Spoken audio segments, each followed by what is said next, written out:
Muy buenas noches, amigos. Otra vez, primer día hábil de la semana.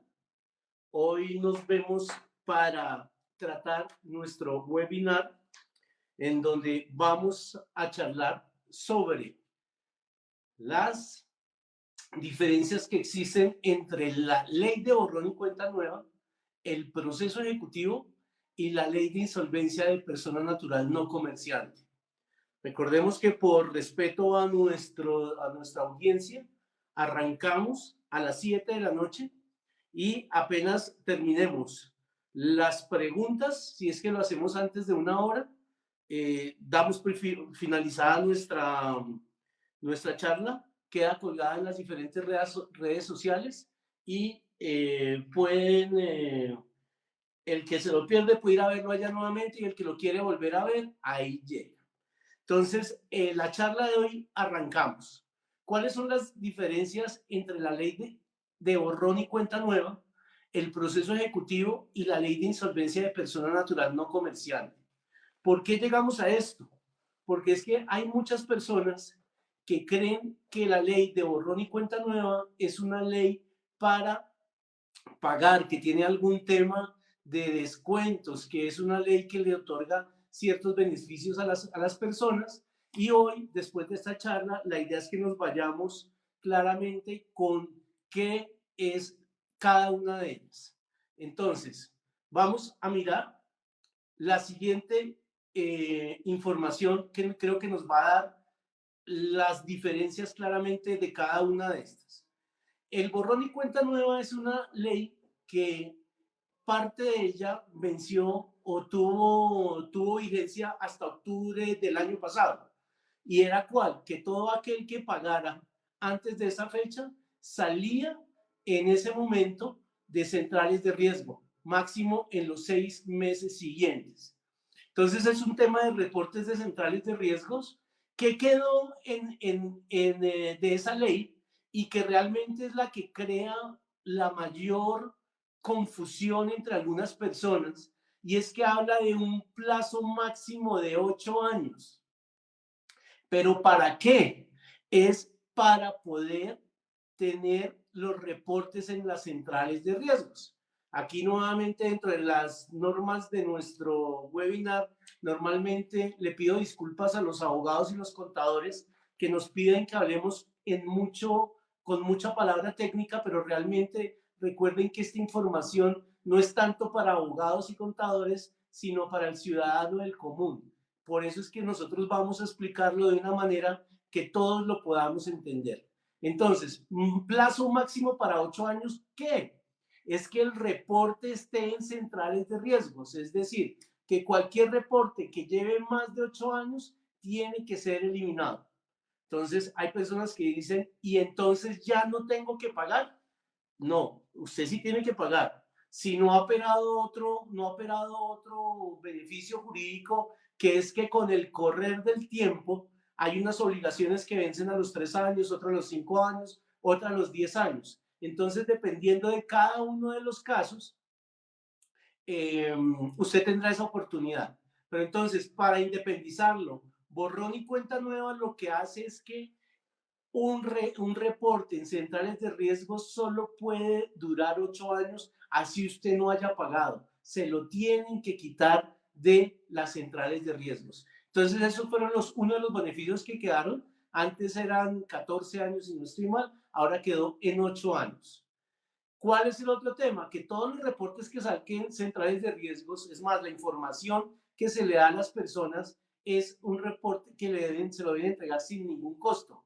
Antes uno tenía que pagar para que le dieran su información en centrales de riesgos. Y antes, por ejemplo, para todos esos saldos que valían menos de 15 salarios mínimos, que hoy vienen siendo así como 180.000 pesos, algo así más o menos, multipliquen el salario mínimo por el 15%, esos saldos ahora tienen que tener por lo menos 2 avisos de que van a ser eh, reportados. Entonces, antes era uno solo y reportaban. Entonces, la ley de borrón y cuenta nueva es esto, es un tema de reportes a centrales de riesgos, básicamente lo que quedó en este momento. Importante, lo que yo más destaco de toda la información que nos piden nuestros clientes es que se acercan preguntándonos por qué significa que las centrales de riesgos tienen 8 años.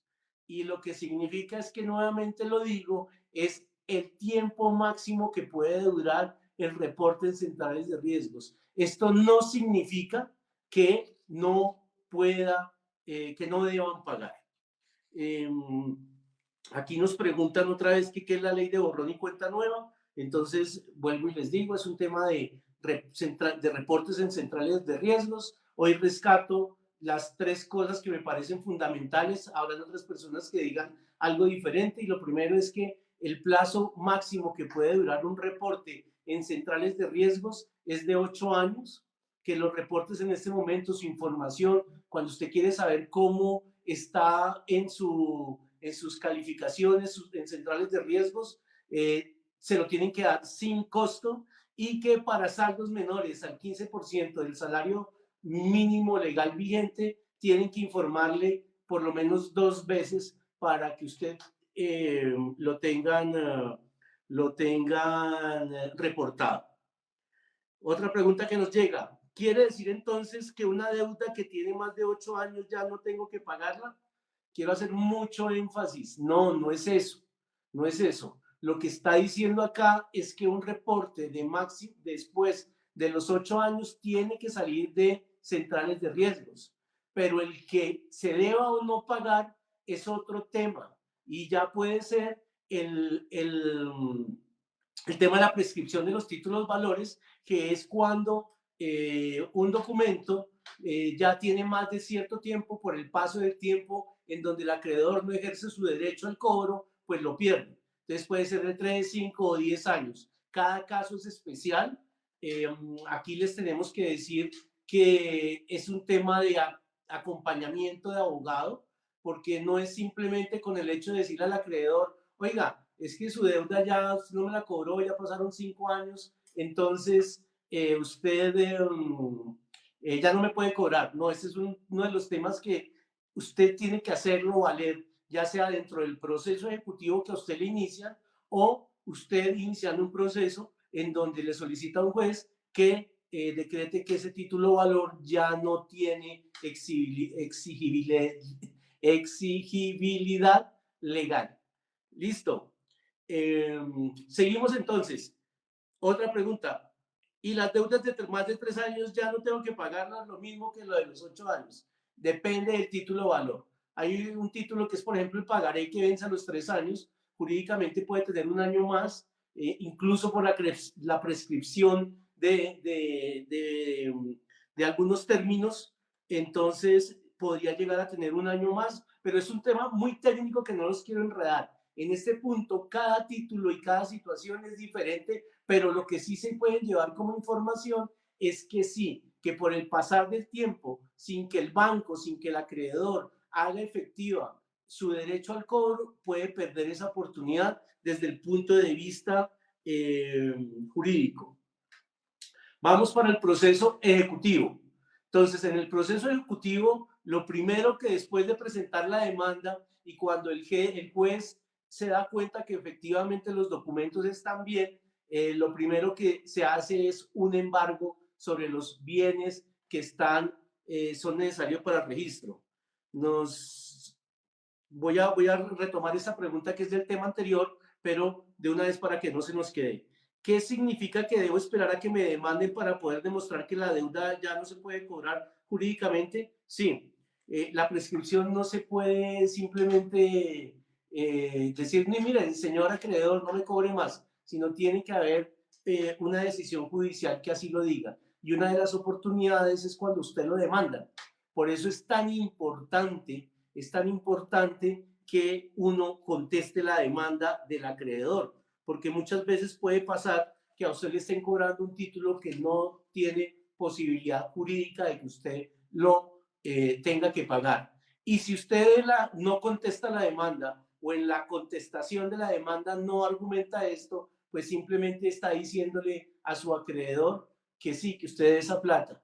De hecho, hay muchas entidades que esa es una de sus estrategias: presentar la demanda y como saben que los deudores en la mayoría de los casos no la contestan, pues están reviviendo un título valor.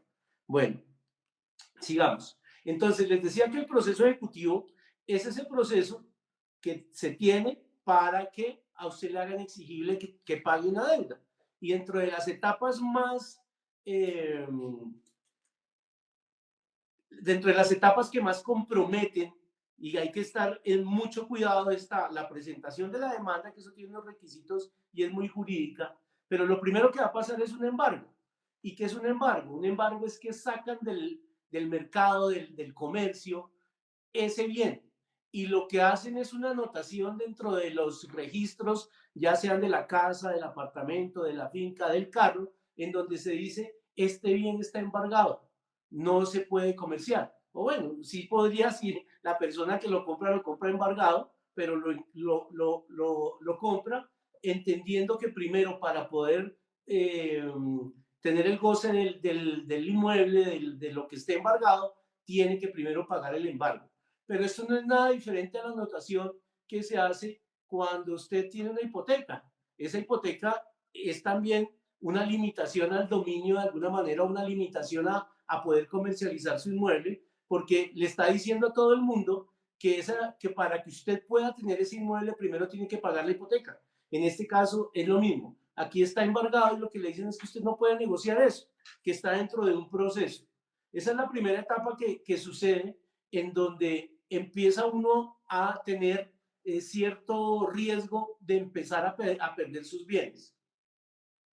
La segunda es la diligencia de secuestro, que después de que haya embargo y con unos requisitos de un avalúo, de unas publicaciones, el juez decreta el secuestro.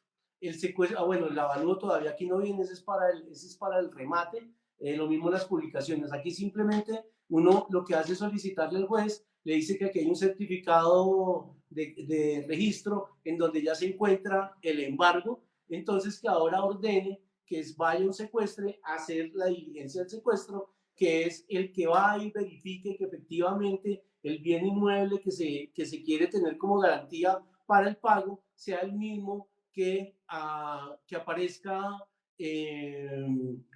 que aparezca en el registro sea lo mismo que aparece físicamente en el inmueble. Entonces el secuestro es eso, donde se va y se dice que por favor mantengan bien el inmueble, que no lo dejen deteriorar, que ese va a ser objeto de alguna, ya sea la entrega por parte de pago, el pago total, o simplemente como vamos a verlo más adelante, solo vamos a encontrar que el valor del inmueble, por lo menos en el proceso ejecutivo, ya entra con un 30% menos del valor comercial, incluso en algunos casos más. Nos preguntan que una persona que pueda hacer para saber si tiene procesos por deudas. En ese caso, en la rama judicial, con el nombre puede ingresar. Más adelante déjenos sus datos, con mucho gusto le enviamos el link y usted puede entrar con sus nombres y ahí le aparece en un 90% de tranquilidad que efectivamente usted puede tener un proceso en su contra. Eso es lo primero antes de que lo notifiquen.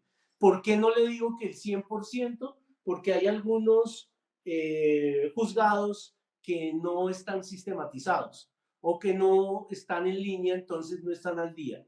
Pero hoy, con lo de la virtualidad y con la actualización de muchas normas, lo primero que le dicen a los acreedores es que a usted deben notificarlo, es decir, que a su correo electrónico al que usted tiene registrado el que usted tiene registrado en donde los bancos que usted dio allá cuando diligenció el formato, a ese correo le va a llegar una notificación. Por eso es tan importante, señores, y a veces me vuelvo cansón con el tema, que hay gente que no le gusta mirar los emails y dicen, llegó a correo no deseado y eso es del banco, otra vez cobrando, qué aburrimiento. No, yo los invito a que todos esos correos los lean detenidamente, porque muchas veces son notificaciones que si ustedes contestan a tiempo, por ejemplo, que le estén notificando el cobro de una deuda que ya tiene más de 5, 10 años, es posible que usted tenga jurídicamente la posibilidad de no pagar. ¿Por qué? Porque ya se perdió el derecho. Entonces, es importante que ustedes lean esos documentos porque ahí en esos correos le están notificando que usted tiene una demanda en su contra. Y ahí le están diciendo, ahí viene el link, les aparece todo. Ustedes ahí tienen toda la oportunidad de contestar la demanda. Entonces, esa también es una forma de que usted sepa que ya tiene una demanda por un proceso en su contra. Bueno, íbamos en el secuestro. Entonces, la diligencia de secuestro, como les decía, no es nada diferente a un inventario que van y hacen de su casa y dejan la administración en cabeza de usted. Si usted es el que vive ahí, si usted tiene arrendado el inmueble, entonces ya lo dejan en cabeza de un secuestre que contratan y o en cabeza de administración suya. Bueno, por aquí nos llega otra pregunta que dice que qué pasa si el valor de la deuda es más alto que el de la casa. Entonces depende en dónde sea. Si es en un proceso ejecutivo, aquí se me están adelantando un poquito, pero después del secuestro que viene, el remate. Y entonces eh,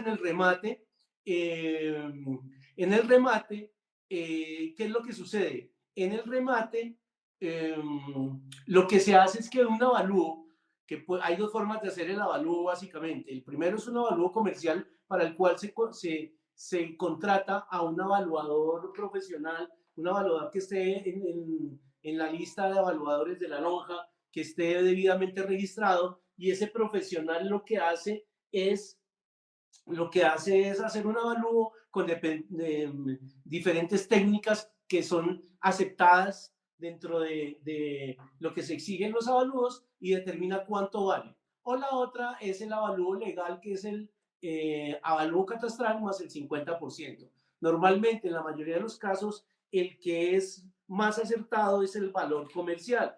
Y pues realmente, precisamente, ese es el valor que se presenta en el momento de ir a un remate. Y el remate sí ya es ese momento en donde se empieza a tener en riesgo el inmueble. Y entonces, ¿qué sucede?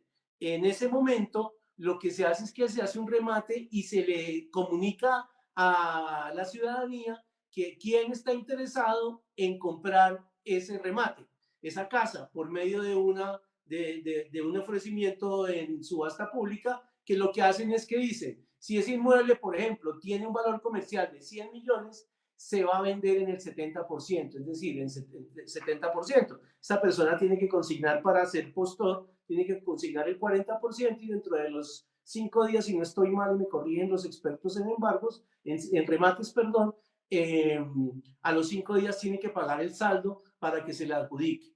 Entonces, ¿qué pasa? En ese momento, para la pregunta de la persona que nos comenta que qué pasa si el valor no alcanza, entonces tan sencillo como que el valor que se reciba se le aplica a la deuda en la medida que se haya dicho dentro del documento. Y si no se dijo nada, primero se aplicará a intereses de mora, a intereses corrientes, gastos de cobranza y por último, a capital. Se van a tener que pagar todo lo que se deba de impuestos, administraciones y todo lo que tenga que ver con las deudas del inmueble, incluso los gastos del secuestre, los gastos de mejoras, es decir, todo lo que tenga que ver se saca de ahí y ahí se dice al crédito que vamos a imaginarnos que fueran 50 millones de pesos.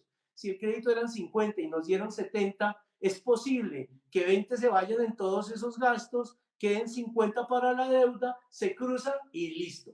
Pero ¿qué pasa si el valor es mucho más? Que normalmente es lo que pasa, que el valor de la liquidación del crédito siempre es mucho más alto que el valor del inmueble. Acá en el proceso ejecutivo, como lo vamos a ver más adelante, después de la liquidación del crédito, se queda uno sin activo, pero se queda con deuda.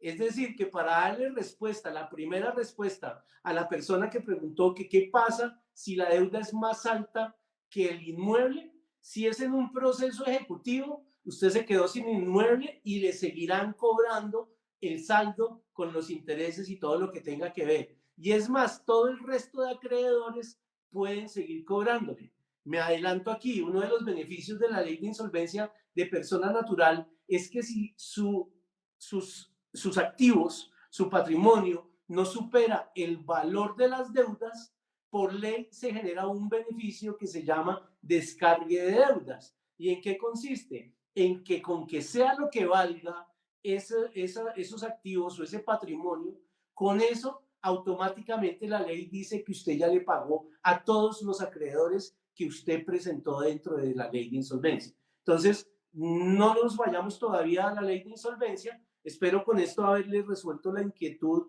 a la persona que nos hizo la pregunta, en el sentido de que qué pasaba si el valor de la deuda es más alto que el de la casa.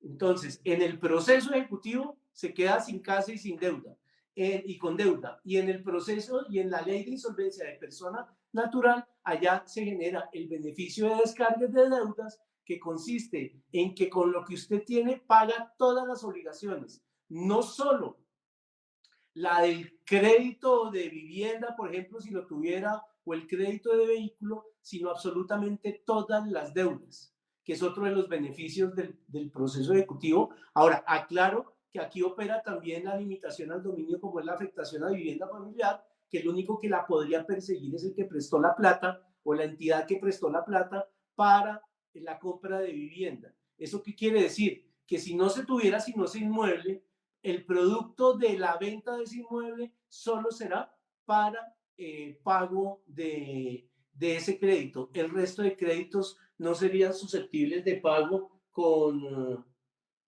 ese inmueble.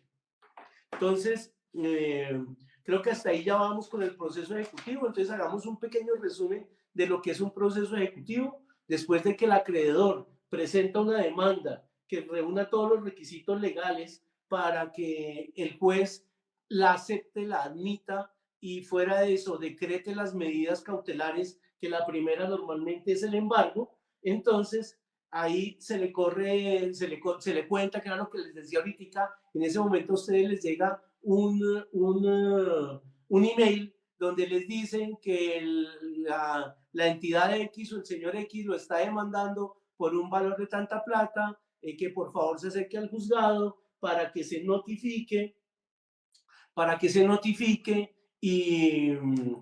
y simplemente se haga presente en el proceso. También decíamos que hay ciertos deudores,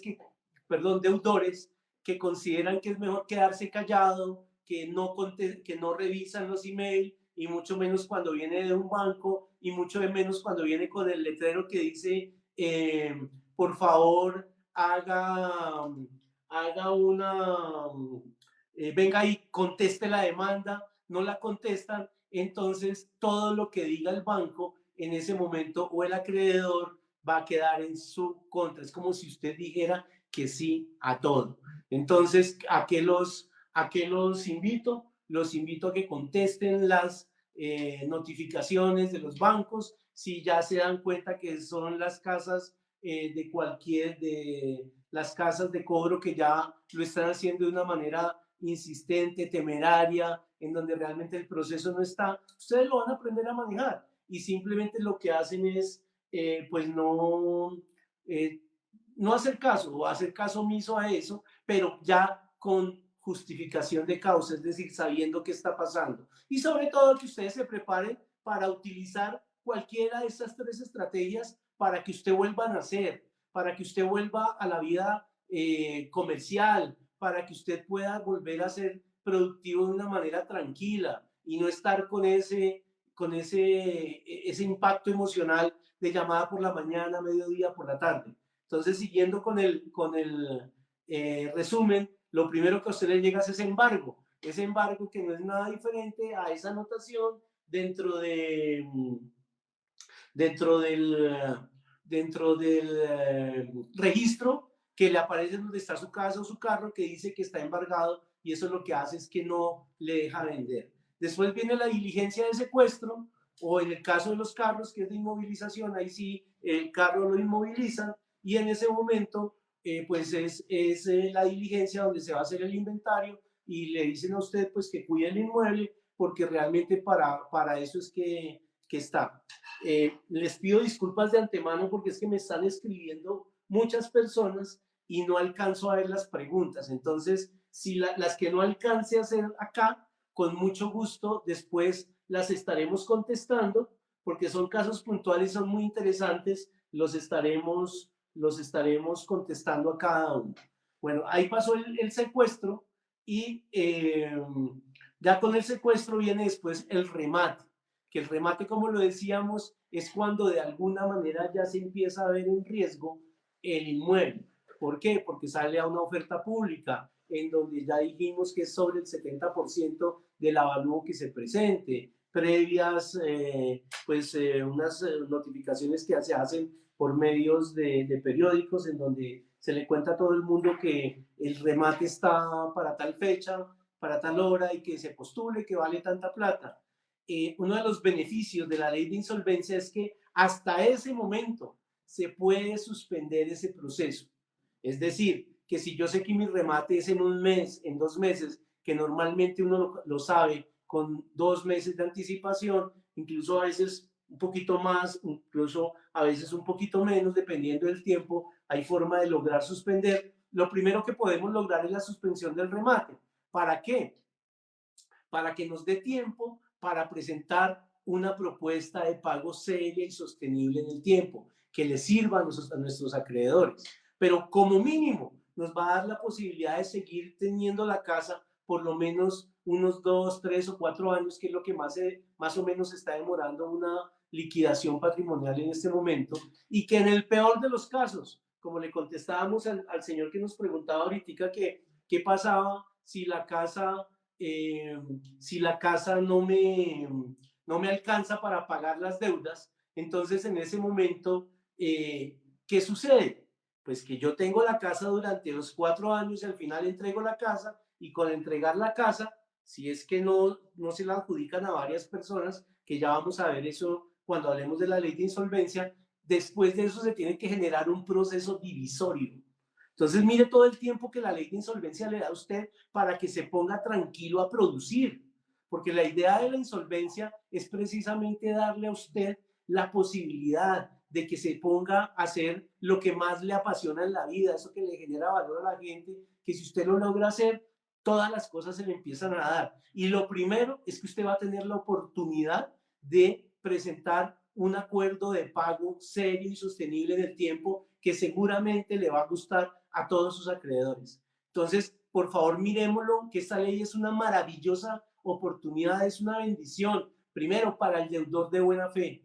Desafortunadamente hay colegas y hay deudores que piensan que la ley de insolvencia es la oportunidad para defraudar, para conseguir beneficios de no pagar. Y esto no, las energías le devuelven a uno todo. Yo les decía, esto es la oportunidad de levantarse todos los días a hacer lo que realmente le apasiona, que si eso le genera valor a la gente necesaria, inevitablemente las cosas se le van a dar. Pero si lo hacemos de buena fe, si lo hacemos de mala fe, las energías también se devuelven. Y puede que salga la insolvencia, pero no va a salir de ese constante malestar de vida. Pero bueno, más allá de eso, esa es una premisa, por lo menos que tenemos nosotros para asesorar, y es que solo asesoramos clientes que sabemos que son de buena fe. Si son clientes que sabemos, uno se da cuenta cuando un cliente es de mala fe, a ese cliente no lo acompañamos. Bueno, creo que con esto ya hicimos que con el remate nos vamos ya, si no lo logramos suspender, el proceso ejecutivo simplemente sigue, se hace la liquidación del crédito, se paga lo que haya que pagar y si alcanzó, qué maravilla, se le entrega su paz y salvo y se acabó. Pero si no alcanzó, lo que sucede es que eso es como si usted le hiciera un abono a la deuda, le hace un abono a la deuda para que la deuda simplemente se pague lo que alcance y el resto se lo seguirán cobrando usted, pues por el tiempo de que ellos puedan tener precisamente esa oportunidad jurídica para seguirlo ya con base en una sentencia. Entonces, uno siempre dice que la sentencia, la cadena perpetua no existe, pero pregunten, hay unos pagarés que llevan cobrando los 25 y 30 años y sí, tienen la posibilidad legal porque pues lo han hecho de una manera en donde legalmente lo pueden hacer.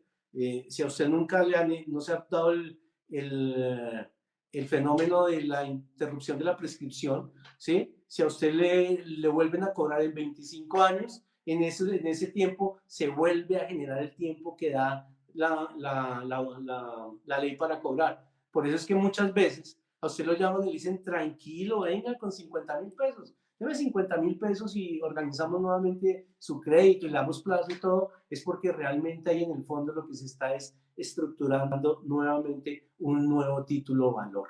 Entonces, todas esas cosas son las que debemos tener. Bueno, ese es el proceso ejecutivo como tal. Aquí me preguntan que cuánto demora un proceso ejecutivo. Maravillosa pregunta. Pues un proceso ejecutivo se puede demorar, no sé, un año, pero hay de 2, de 3, de 4, de 5, de 10, de 15, de 20 años, dependiendo de la complejidad de cada uno, dependiendo de lo que pueda existir, si hay procesos ejecutivos sobre inmuebles en un 50%, es más complicado hacerlo. Hay procesos en donde el secuestro se ha hecho mal, en donde el remate de pronto no se ha hecho con todos los requisitos de ley, en donde los embargos se equivocó la Oficina de Registros Públicos y dejó abierta una afectación a vivienda familiar. Es decir, hay muchas cosas, pero es un proceso que se puede ir entre 6, 8 meses, un año, hasta 3, 5, 10 o 15. Entonces, yo diría que aquí lo importante es que se vea desde el punto de vista estratégico, para qué necesita tiempo.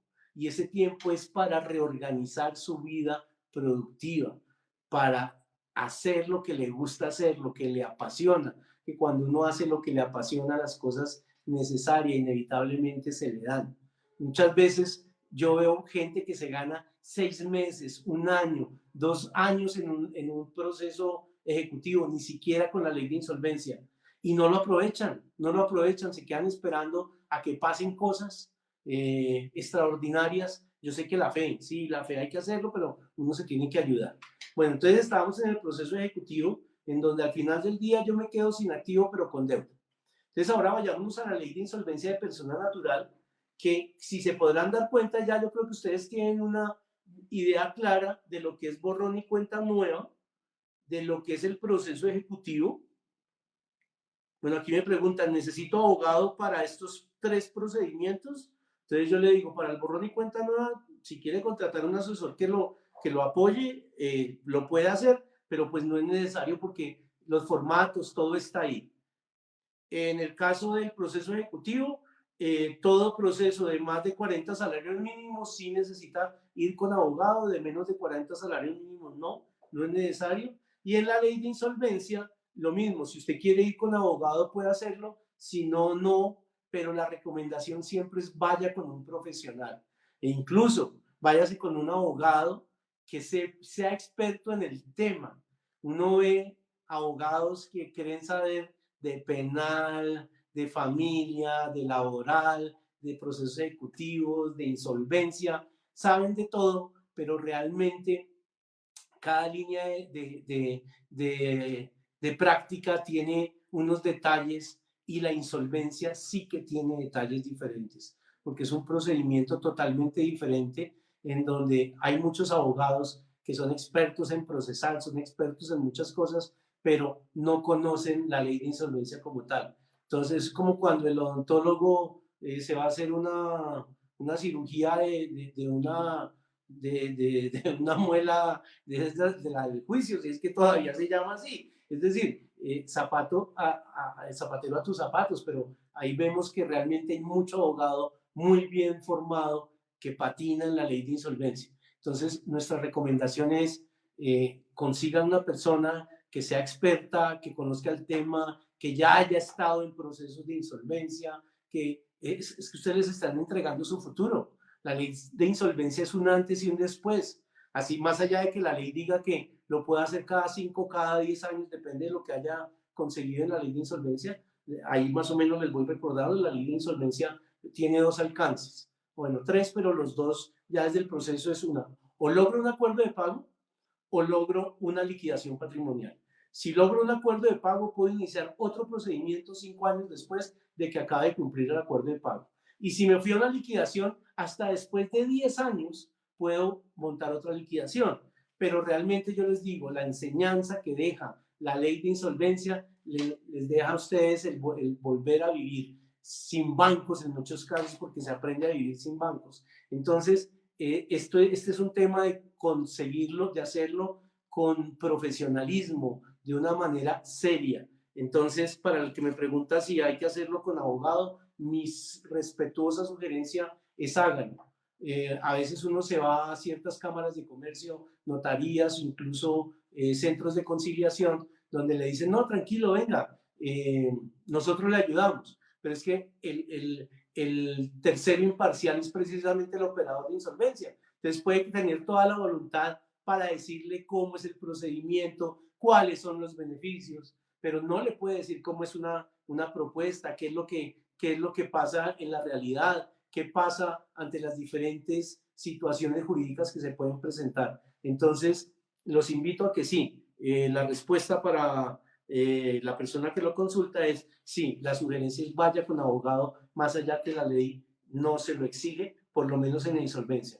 En el proceso ejecutivo, como le dije, para créditos de más de 40 salarios mínimos, sí tiene que estar, en esos procesos tiene que estar acompañado, y en el borrón y cuenta nueva, pues realmente todos esos procesos los puede hacer.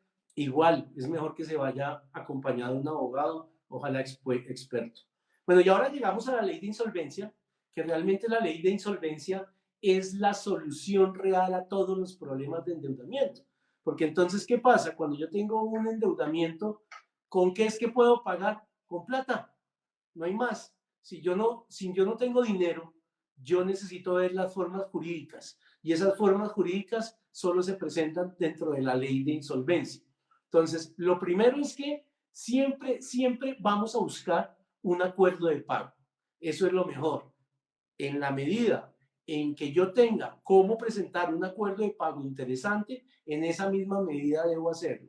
Aunque la ley es clara, el espíritu de la ley es precisamente previendo la quiebra.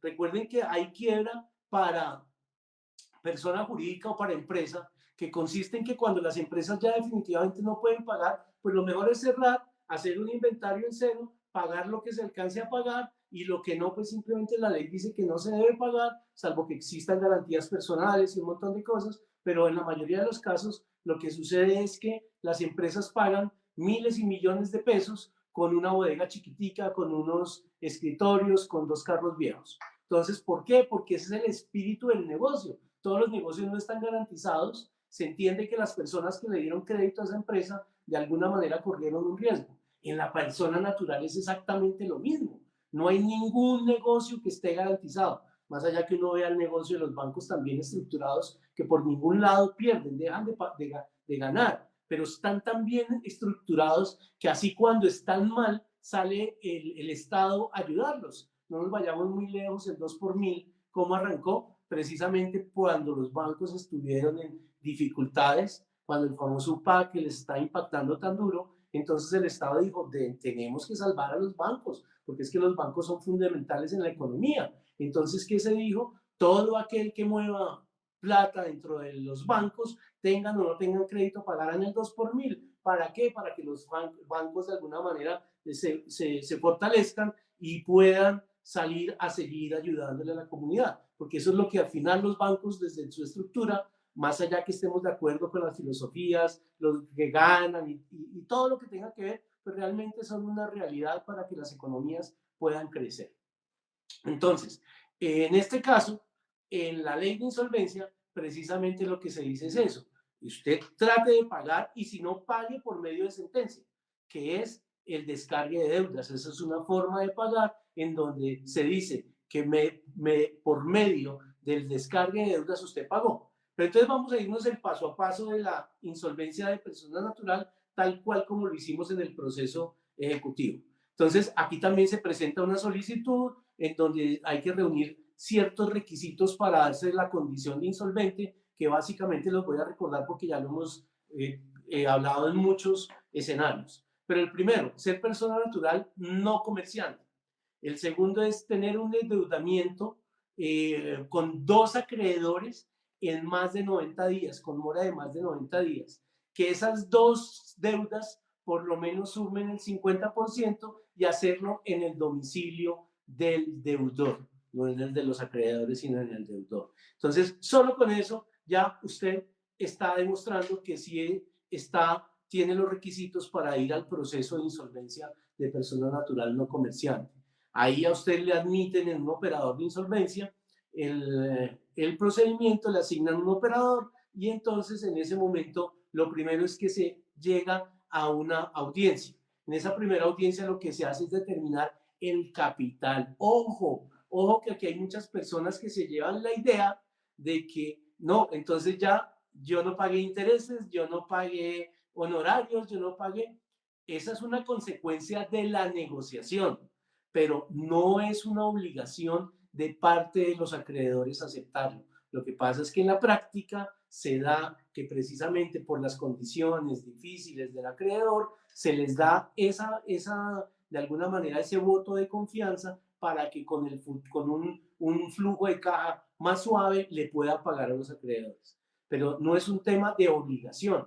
De aquí nos hemos encontrado muchas personas que vienen a que los asesoremos, a que les ayudemos ya en una etapa de liquidación en donde nos dicen que sus asesores le han dicho no ofrezca un peso de intereses, que le tienen que aceptar el acuerdo de pago que usted presenta. Y o mentira que en la práctica se dan cuenta que realmente esa no es la idea.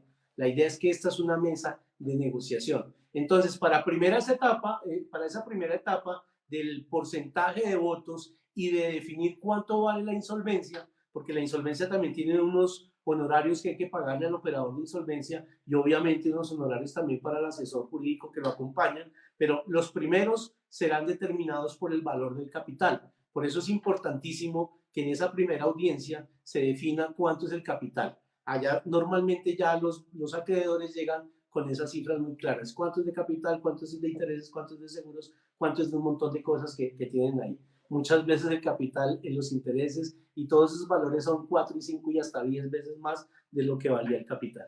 Entonces, bueno, con los valores de capital ahí ya empezamos a ver beneficios de la insolvencia. Después, la primera orden que se dice es la suspensión de procesos y la suspensión de acciones de cobro. Y entre esas, la suspensión de remates.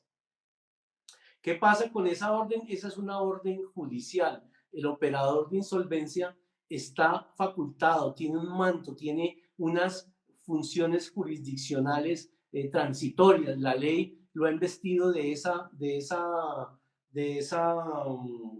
beneficio o de esa posibilidad para que durante el proceso de insolvencia, sin poder tomar decisiones, sí tienen unas facultades de unas órdenes expresas que le da la ley. Y una de esas es esa, la suspensión de los procesos ejecutivos y de restitución de inmuebles.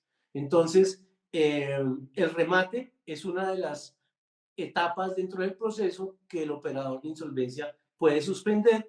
¿Y esto para qué? Nuevamente se los digo, no es con el ánimo de no pagar, de dilatar, sino al contrario, de estructurar, de tener el tiempo para estructurar un acuerdo de pago que se pueda dar de una forma amigable para todos los que están en la mesa de negociación.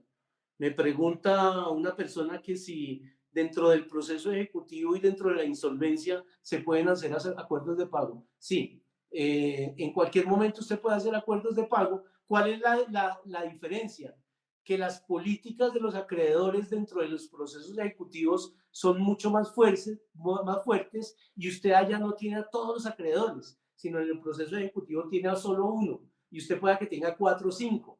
En el proceso ejecutivo usted resuelve con uno, pero no resuelve a todos, salvo que se vaya a resolver con todos. De hecho, hay una figura que es la primera que nos ofrece la ley de insolvencia, que es la convalidación de acuerdos, para los cuales usted no necesita estar en mora ya, sino pensar que va a estar en mora, en alta mora, como serían los 90 días. Entonces usted puede ir a buscar eso, con los mismos porcentajes que necesita dentro del proceso. Entonces, ¿qué pasa aquí en este caso cuando usted llega a la al tema de la suspensión de procesos. Entonces, en ese caso, en ese momento, lo que se hace es que usted presenta una propuesta de pagos y para eso usted tiene 60 y máximo 90 días precisamente para llevar a una votación de los acreedores, para que los acreedores le digan si están de acuerdo o no están de acuerdo con el proceso que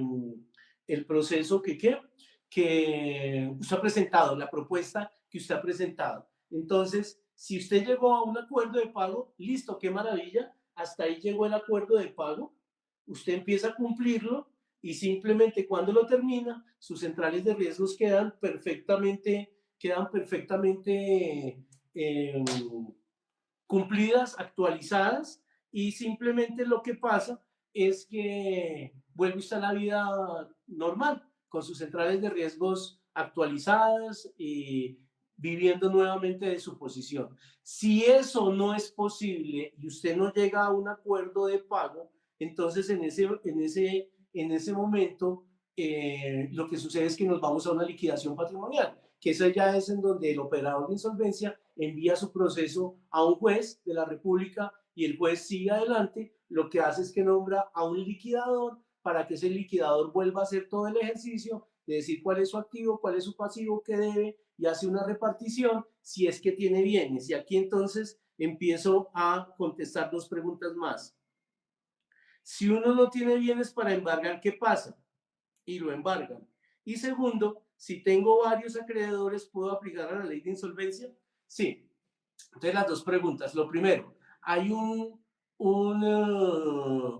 requisito y es que yo tengo que llevar a la ley de insolvencia a todos mis acreedores, los tenga en mora o los tenga al día. O sea que usted puede tener 100 acreencias, y a los 100 los tiene que llevar. Si usted tiene, y hoy normalmente uno ve, hay gente que tiene deudas con 10, 15 entidades financieras y con 10, 15 personas naturales, porque desafortunadamente tienen un desorden económico en donde tienen que llevar a todo el mundo. Lo único que usted no puede llevar al proceso de insolvencia es los temas de alimentos. Los temas de alimentos usted no los puede llevar. El resto sí lo puede, más que lo puede, lo tiene que llevar. Entonces la respuesta es sí. Y segundo es, si no tengo bienes para embargar, ¿qué pasa?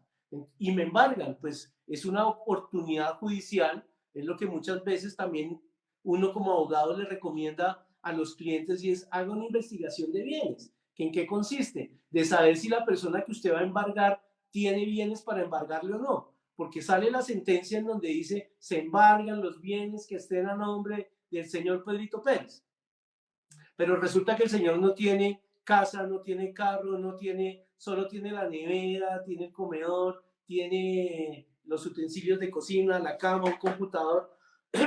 Perdón, esos son bienes que taxativamente la norma dice que son inembargables. Entonces no se lo pueden tocar. Para responderle a la persona que nos está preguntando, entonces en ese caso, efectivamente, sí puede existir la decisión de un juez de embargar, pero si no hay que embargar, pues será una posibilidad legal que dejaron pasar. Perdón. Entonces, en cada caso precisamente se analiza eso. Lo que pasa es que los ciclos de vida, para contestarle a la persona que nos hace la pregunta, dicen pues que el ser humano tiene unos ciclos de vida en donde hoy está acá, después está más arriba, de pronto puede que baje, otros nos normalizamos, otros subimos, otros bajamos, pero realmente va a haber un momento en donde a usted le van a encontrar algo. Entonces los acreedores muy hábilmente lo que hacen es esperar ese momento en donde a usted lo pueden llegar a hacerle efectivo el embargo. De hecho, dentro del proceso usted puede decir embargo las cuentas de ahorro, embargo las cuentas corrientes, que sí, que existe una ley que dice que las cuentas de ahorro son inembargables hasta cierto monto, pero hay que tener cuidado porque no es sino una. Si usted tiene más y en algún momento usted le dio por hacerle el favor a un amigo, de tenerle una plata mientras le llegaba de Estados Unidos o no sé de dónde, y entonces esa plata entra y a usted se la quita. Y que después, no, es que es de un amigo, es que es de un primo, es que no, señor, está en su cuenta. Entonces, es precisamente ahí donde está la información de lo importante de tener un abogado acompañándolo. Bueno, ya empezamos en los últimos 10 minutos. Viene la votación de los acreedores. Nuevamente, perdón, estamos en la votación de los acreedores, llegamos a un acuerdo, lo cumplimos, una maravilla. Pero si no, nos vamos a una liquidación patrimonial. Y esa liquidación patrimonial, le decía, nos nombran a un liquidador, tenemos que pagarle unos honorarios por una sola vez, que se paga 50% cuando se arranca y 50% cuando se termina. Él lo que hace es un trabajo de decir, es lo que se encarga es de decir, mire, tiene tantos bienes o no tienen bienes. Entonces en ese momento simplemente lo que se dice es, solo tiene un televisor y tiene un reloj y debe 50 millones de pesos, se adjudica el televisor proporcionalmente a todas las empresas. Tiene una casa que vale 100 millones y las deudas son 50, entonces se le adjudica ese 50% de las deudas, queda de dueño con el dueño en un 50% y así sucesivamente, dependiendo de los acreedores que tengan y de lo que se pueda o no adjudicar. Porque recuerden lo que les decía, en la ley de insolvencia ya no hay remate, aquí hay adjudicación, y es que adjudicar significa que ya no se saca la casa para que la rematen y den una platica, sino que ahí lo que dicen es, oiga, le debían 20 millones de pesos, la casa vale 100, entonces a usted le adjudicó el 20%. ¿A usted cuánto debía? 10 millones, a usted le doy el 10%. Y a veces una casa queda en propiedad de 2 o 3 bancos y le queda un pedacito también al acreedor, porque el valor era más alto. No pasa lo que pasa en el Ejecutivo, que en el Ejecutivo primero se le quita el 30% para sacarlo, con esa plata se paga absolutamente todo lo que el inmueble deba, administraciones, impuestos, y lo que queda se le da al acreedor hipotecario o a los acreedores que estén en ese momento. Y alcance o no, simplemente si sobró, le dan las vueltas al dueño, si no sobró, simplemente queda debiendo la plata. Pero miren ese beneficio tan grande de la insolvencia, que ahí en la insolvencia, si yo quedo con parte de mi inmueble, yo sigo con la posesión del inmueble. ¿Y eso qué significa? Eso significa que si yo no llego a una negociación con todos mis acreedores, jurídicamente, ¿cómo me lo van a quitar? Iniciando un proceso divisorio. Y eso otro tiempito, porque un proceso divisorio se demora, y al final allá sí hay remate. Allá sí vuelve a haber un remate. Entonces simplemente se remata el inmueble y se le entrega. Pero en todo esto que les estoy contando, fácil, pueden pasar 3, 4, 5, 6, 7 años. Entonces, todos esos años tienen que utilizarse estratégicamente para que su productividad se incremente, de tal manera que usted pueda llegar a hacerle una oferta de pago a sus acreedores, si estratégicamente es. Eso, cada caso lo estaremos mirando. Nos quedan 7 minutos y medio más o menos. Bueno, el descargue de deudas entonces es lo que les estaba diciendo ahorita, es precisamente si los valores alcanzan para pagar, entonces simplemente se hace lo que les estaba diciendo hace un momento, se puede llegar a un acuerdo con los bancos, entonces mire, yo me quedé con el 10%, vale tanto, páguenmelo, o venga banco, negociemos otra vez, cuánto le voy a pagar, eso se llama acuerdo resolutorio, y así que en cualquier momento de la insolvencia, antes de que exista la audiencia de adjudicación, en ese momento usted puede presentar una propuesta de pago. Entonces, y ya al final le hacen el descargue de deudas, entonces imaginémonos que su inmueble no alcanzaba para pagar todo, entonces simplemente usted tenía un inmueble diga usted que tenía 50 millones de pesos en una casa, pero debía 500, entonces con esos 50 millones de pesos, usted lo que hace es que paga, la ley dice, cojan ese inmueble, divídanselo, si no les alcanzó, miren a ver si lo rechazan o no lo rechazan, y simplemente le dan el beneficio del descargue de deudas, que no es nada menos a que usted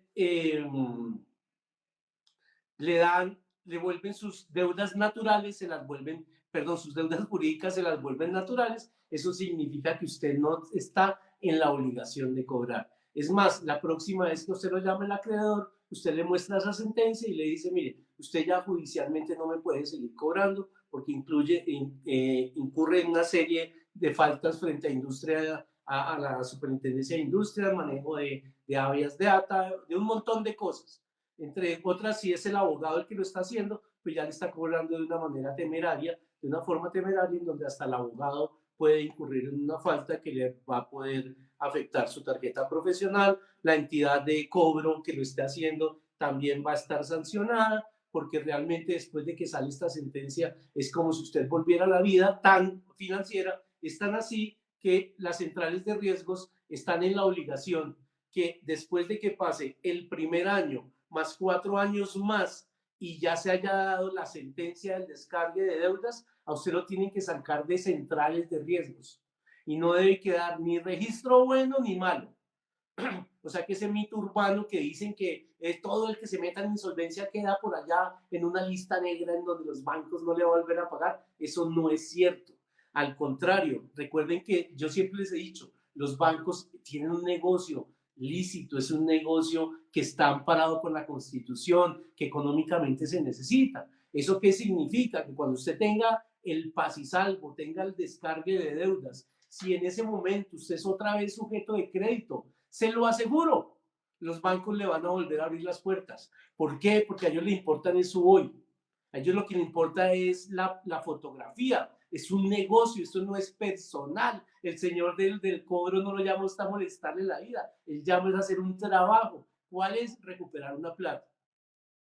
¿Y qué pasa cuando usted tenga esa sentencia del descargue de deudas y sus centrales de riesgos ya con la actualización de los reportes? Que si usted es una persona sujeto de crédito, le van a volver a prestar plata. No sé cuántos de ustedes los están llamando a prestarle plata otra vez y estando dentro de la liquidación. Bueno, nos quedan 4 minutos. Hay una última pregunta, 2 o 3, pero esta nos dice, ¿qué pasa si uno de los acreedores no está de acuerdo con la insolvencia? Entonces, ¿qué sucede? Recuerden que les dije que el valor de capital para la votación. Entonces, les voy a poner rápido. 100 millones de pesos de una persona, hace una propuesta de pago, hay un banco al que se le deben 30 millones de pesos y hay otro banco al que se le deben 30, eso quiere decir que tienen el 60%. Si esos dos bancos votan a favor, puede que los otros 40 millones estén entre 10 bancos y esos 10 bancos votan que no están de acuerdo. El acuerdo se hace y los que votaron que no se tienen que obligar, tienen que aceptar las condiciones del acuerdo. Si cambiemos la proporción, 30, 20 y los otros 50, si esos dos que suman 30 y 20 están de acuerdo, el 50% más uno, me faltó ahí un pesito, más del 50%. Eso ya tiene usted un acuerdo de pago a 6 años, perdón, a 60 meses, 5 años. Si usted necesita un acuerdo de pago a más de 60 meses, tiene que sacar más del 60% de votación, como mínimo el 60%. En ese caso, ¿qué pasa? Que normalmente cuando los créditos hipotecarios están con el crédito hipotecario y el de impuestos, con esos dos votos usted ya tiene. Normalmente los que están abajo del hipotecario siempre van a votar que no. Entonces, por eso es que necesitan un abogado especializado que les diga cómo hacer la propuesta de pago para que sea seria y sostenible, sobre todo para los que tienen el poder de decisión dentro de la mesa. Y la gran ventaja es que los bancos a veces están teniendo poder de decisión y a veces no. O sea que usted a un banco se lo puede encontrar arriba en el crédito de vehículo o en el crédito hipotecario, donde tienen mucho poder, o a veces se los encuentra abajo en quirografarios. Este será tema de una próxima charla.